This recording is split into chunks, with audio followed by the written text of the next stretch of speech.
बोल रहा हूँ कि ऐसा कोई विजनरी राजनेता भारत में है, वो भी इतने यंग हैं, इतने युवा हैं, जिन्होंने एक ऐसे विषय को छुआ है जो अब धीरे धीरे इस पूरे विश्व का भविष्य है। आज टेक्नोलॉजी ने जो किया है, पहले हम लोग फीचर फिल्म देखते थे थिएटर में जाके, हम लोग अब लंबे लंबे सीरियल देखते थे, वो सब अब बदल रहा है। और ऑलरेडी बाकी विश्व में, यूरोप में, अमेरिका में तो बदल भी गया है। आज आपने देखा होगा कि लोग 24 घंटे इंस्टाग्राम में, सोशल मीडिया में स्क्रॉल करते रहते हैं, नई नई स्टोरीज, नए नए कंटेंट के माध्यम से अलग अलग स्टोरी को ग्रहण करते हैं। अब वो किसी भी दिशा में जा रही है, लोग किसी भी चीज़ पे बना रहे हैं, कहीं भी खड़े हो जाते हैं, पुलों पे खड़े हो जाते हैं, स्टेशन पे डांस करने लगते हैं, पर टैलेंट सब में है।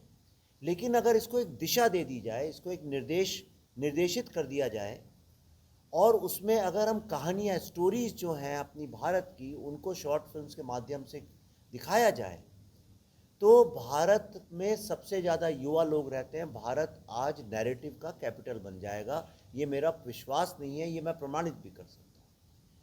पर सवाल ये है कि इसको कौन ऑर्गेनाइज करे, कौन संगठित करे, कैसे आगे बढ़ाए, यही सवाल उठता था। पर मैं अमेरिका में अपनी फिल्म द बंगाल फाइल्स की स्क्रीनिंग के लिए था, तब मुझे पता चला कि हेमंत जी ने ये आयोजन किया शॉर्ट फिल्म्स का। तो मैंने पूछा भी नहीं कब है, कहाँ है, क्या है, क्यों है। मैंने कहा मैं इसको आऊँगा और जो भी मैं इसके लिए कर सकता हूँ वो करूँगा। और मेरा ऐसा विश्वास है, मेरी बातचीत अभी उनसे हुई है, कि इसको आगे और लेके जाना चाहिए, भारत के सारे युवाओं को जोड़ना चाहिए। पर उससे ज़्यादा आवश्यक बात जो है कि एक शहर जो है वो सिर्फ एक शहर नहीं होता है। एक शहर अपने आप में एक इतिहास होता है।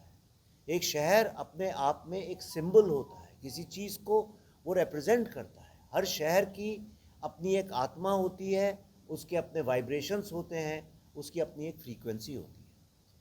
और बड़ौदा जो है, वडोदरा का एक जो कल्चर और एजुकेशन को लेके जो यहाँ की एक हेरिटेज है, एक परंपरा है लंबी, वो कैसे आगे बढ़े, उसके लिए मुझे ऐसा लगता है कि ये जो मॉडर्न टेक्नोलॉजी के ज़रिए, पुरानी बात मॉडर्न टेक्नोलॉजी, आज की बात मॉडर्न टेक्नोलॉजी, फ्यूचर को नज़र में रखते हुए, और वो शॉर्ट फिल्म का माध्यम इतना पावरफुल है, भारत में इसको बहुत सीरियसली लिया नहीं गया। एक दो जगह हुआ, चित्र भारती, उसमें मैंने ही शुरुआत में, मैं जुड़ा हूँ शुरू से, पहले दिन से, उसको भी मैं सपोर्ट करता था। लेकिन आपने जो ये आयोजन किया है, इसको मैं पूरी तरह से, मेरा समर्थन है, छोटे यंग बच्चों को मेरा आशीर्वाद है। और मैं ऐसी कल्पना कर रहा हूँ, पता नहीं क्यों मुझे ऐसा लग रहा है कि आज से 5 साल बाद जब मैं फिर आऊँगा, 5 साल बाद यहाँ पे, ये शॉर्ट फिल्म फेस्टिवल जो है वर्ल्ड के अच्छे, respected, one of the top film festivals में होना चाहिए। ये सबको इसलिए मेहनत करनी चाहिए, और इंडिया का नंबर 1 होना चाहिए। 5 साल में इतना अगर हमने अचीव किया, जो करेंगे, इतने यंग, युवा, डायनेमिक आपके मेंबर ऑफ पार्लियामेंट हैं यहाँ से, और ये इससे जुड़े हुए हैं, तो मुझे ऐसा लगता है ये आगे जाएगा। जहाँ तक मेरी बात है, आप जानते हैं मैंने एक ट्रिलॉजी ख़त्म की है अभी। पहली फिल्म द ताशकंद फाइल्स थी, दूसरी द कश्मीर फाइल्स थी, और अभी द बंगाल फाइल्स की है। इन तीनों फिल्मों ने एक जागृति, एक अवेयरनेस, और एक तरह से देखा जाए तो भारत की भूली हुई या भुला दी गई विधिवत तरीके से उन ट्रूथ्स को, उन कहानियों को आगे लाके विश्व के सामने खड़ा करने का काम किया है। इन फिल्मों ने यह भी साबित किया है कि फीचर फिल्म्स को किस तरह से हम फिल्म के मीडियम को एक सॉफ्ट पावर की तरह से यूज़ करके सारी दुनिया के सामने लाके अपना सत्य दिखा सकते हैं।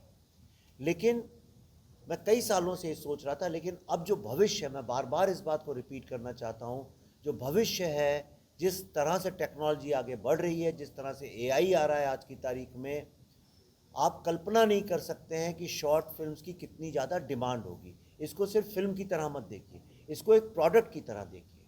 हमारे माननीय प्रधानमंत्री जी ने जो आत्मनिर्भरता की बात की है, आज मैं आपको भी बताना चाहता हूँ हेमंत भाई, भारत का जो कंटेंट बनता है, वो लगभग 90% से लेकर 95% तक का कंटेंट जो है, वो 3 अमेरिकन कंपनी के पास ही चला जाता है। आज भारत का जो कंटेंट है, उस पर भारत का ही राइट नहीं है, आईपीआर। और ये बड़ी खतरनाक सिचुएशन क्रिएट हो गई, क्योंकि टेक्नोलॉजिकली अमेरिका ने इतनी बड़ी लीडरशिप ली। तो नेटफ्लिक्स, अमेजॉन और ये हॉटस्टार, सोनी, ये सब उन्हीं की कंपनीज हैं।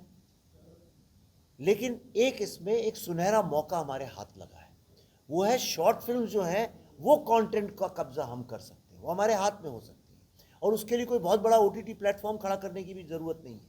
आप एक शॉर्ट फिल्म की चैनल क्रिएट करिए, उसमें सारी शॉर्ट फिल्म्स डालना शुरू करिए।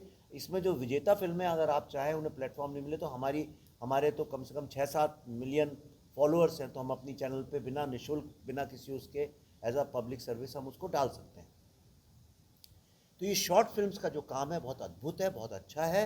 और मेरे को विश्वास है पूरी तरह से कि ये इतना ज़्यादा कामयाब होगा।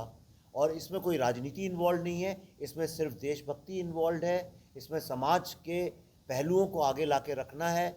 ये कहानियाँ यंग लोग इतिहास पे बनाएं, आज की बनाएं, कल्चर पे बनाएं, जिस इतने सब्जेक्ट्स हैं, थ्रिलर्स बनाएं, सस्पेंस बनाएं।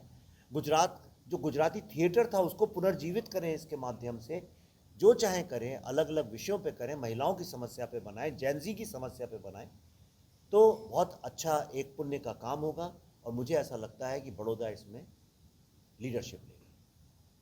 आप बुक की आपने बात करी थी, मेरी किताब मैंने लिखी है अभी, the blood republic of Bengal. हमने जो रिसर्च, मैं हर बार क्या करता हूँ, फिल्म के लिए जो 4-5 साल रिसर्च करते हैं, उसको कश्मीर फाइल्स के रिसर्च को हमने वेब सीरीज़ के माध्यम से लेके आए, कश्मीर अनरिपोर्टेड।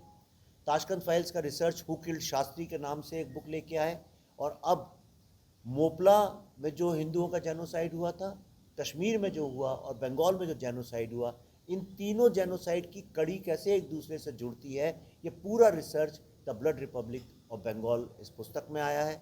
और बुक अभी यानी फॉर्मल तरीके से मार्केट में आई भी नहीं, उसके पहले ही ये वर्ल्ड में हिस्ट्री की बुक्स के कैटेगरी में अमेज़ॉन में नंबर 2 पे ऑलरेडी आ चुकी है।